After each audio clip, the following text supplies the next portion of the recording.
podcast Radio and Companies. Aujourd'hui, je reçois un artiste, un animateur, un peu toute profession, on dirait. Ouais, peut-être. Yannick Le Sceau. Bonsoir. Bonjour. Ouais, Yannick. bonsoir, ça va. Donc, tu es humoriste, ancien joueur de foot professionnel, Oui, de Ligue 2, oui, voilà. pas la Ligue 1. Ça...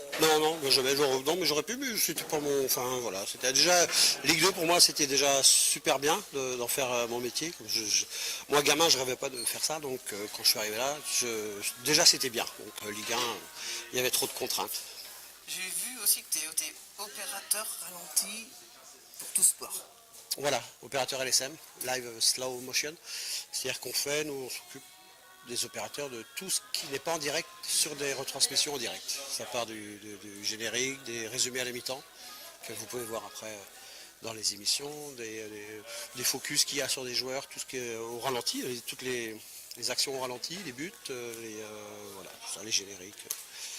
Est-ce qu'on aura des vannes au ralenti un jour? Non, mais ça résume bien ma carrière, où j'ai toujours joué au ralenti. Moi. Tu as fait de la radio aussi, sur Nostalgie? J'étais, Nostalgie, je sais pas, en tout cas j'étais à Europe 2, Europe 2 Guingamp. Hein. J'étais sur RMC Info, et puis surtout, après j'ai fait surtout Canal+, Eurosport, pour les journalistes terrain. Donc, c'est des bonnes... J'étais sur France Bleu aussi, j'ai fait beaucoup de France Bleu Mayenne, France Bleu Armorique, France Bleu Drôme Ardèche, je faisais des remplacements et plein d'émissions. Donc il était passé au spectacle, il n'y a pas que le foot dans la vie. Ah, ça c'est le titre de mon spectacle, oui. Quand je suis en perso, tout seul, et il n'y a pas que le foot dans la vie. C'est 1h20 de monologue, mais je raconte un peu la vie de ce qu'était qu'un footballeur à cette époque. Mais je ne parle pas de football, donc c'est-à-dire même les gens qui ne s'intéressent pas au foot peuvent évidemment venir au spectacle, ils rigoleront comme les autres. Mais voilà, c'est 1h20 de rire et délire que j'aime bien, qu'apprécie. Un peu de guitare aussi. Ça par contre, tout le monde n'apprécie pas. Moi j'adore jouer de la guitare. Mais les gens qui écoutent, non, pas trop. Qu'est-ce qu'il est un bon guitariste? C'est pas ça. Généralement, je demande s'il y a des guitaristes dans la salle. Et quand c'est oui, je leur demande de sortir. Parce que je vais jouer de la guitare. Voilà. Tu as fait l'école du One Man Show pendant 2 ans à Rennes. J'ai fait Rennes et Vannes. J'ai fait 2 écoles. J'ai commencé à Rennes. Et quand il y a une antenne à Vannes qui s'est ouverte, je suis allé à Vannes. Voilà, c'est ça qui m'a redonné le pied à l'étrier. C'est ça qui m'a donné envie de créer des scènes justement pour les autres humoristes. Ce qu'on appelle le Brest Comedy Club. Parce que en Bretagne, il n'y avait rien. Il y avait plein de choses à Nantes, mais il n'y avait rien. Ni à Rennes, ni à Vannes. Donc, avec mon épouse, on a voulu créer ça, cette association Rire en Braise. Et après les Brest Comedy Club pour pouvoir offrir des scènes ouvertes aux humoristes débutants, ceux qui n'ont pas la chance de pouvoir jouer ailleurs. Comment est née cette association, justement, l'envie de faire découvrir les autres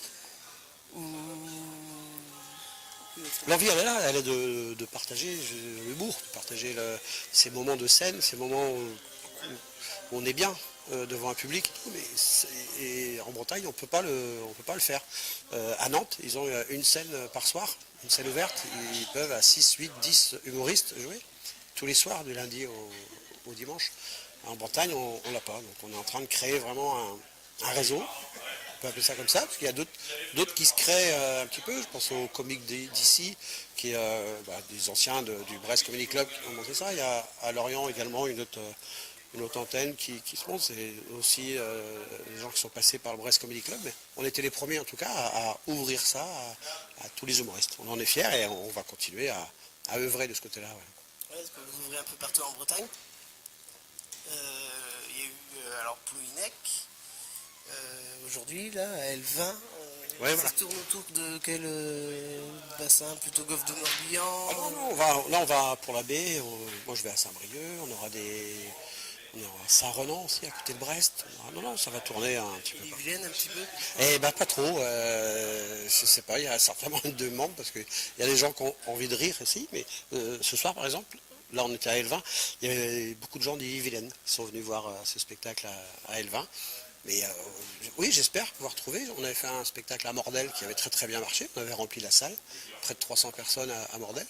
Donc j'espère, oui, pouvoir avoir des demandes et pouvoir organiser ces plateaux d'humour des Brest Comedy Club en Ille-et-Vilaine. Et ton spectacle solo, est-ce que tu as des dates J'ai une grosse date qui est le 7 mai à Saint-Brieuc, Parc des Expos. Une petite salle de près de 400 places là, qui est en train de se remplir. Et là, ça va être la boucle sera bouclée. Parce que j'ai commencé le spectacle avec Laurent Chaudemer. On avait un spectacle d'1h30 ensemble à Saint-Brieuc. On a joué là-bas il y a 19 ans. Et là, je vais jouer à Saint-Brieuc tout seul. Un spectacle d'1h20. Je vais être très très heureux, très fier de jouer là-bas, devant le public de Rochefort. pas trop de stress par rapport à ça? Ah, le stress, non, je connais pas. C'est fini. Enfin, je l'ai connu avant, mais là, non. Alors, je l'ai, ça c'est sûr, mais je le gère bien. Je te remercie beaucoup pour l'interview. C'est moi, merci. Merci Et pour ce que au tu fais. plaisir. Continue, en tout cas, c'est bien. On te suit. Je continuerai.